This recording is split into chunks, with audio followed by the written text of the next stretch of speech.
We're all guilty of this when our brain is spiraling, when everything seems bad and we start to catastrophize about the future. We kind of think of the worst thing that could possibly happen. And even though it's natural, it's not something that is necessarily logical. When we're in a state where we're panicking about what happens in the future, we always assume the worst. And I bet you that you spend more time thinking about the worst case scenario than you have thinking about the best case scenario. Stop spending all this time thinking about the worst case scenario because you've already thought of it. Spend more time balancing it out.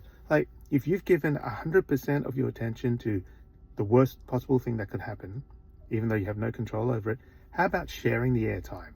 How about giving 50-50 to bad stuff and also potentially a good outcome? How about 7-30, 90-10? Like, it's not going to be possible to do 100 to 0, because if I know you and you're like me, there's always something lingering in the back of your mind that there is a possibility. But how about we play it fair? How about we give ourselves a fighting chance of having a positive outlook, an optimistic outlook, by not focusing only on the worst case scenario? How about we become a little bit more neutral? How about we become a little bit more balanced?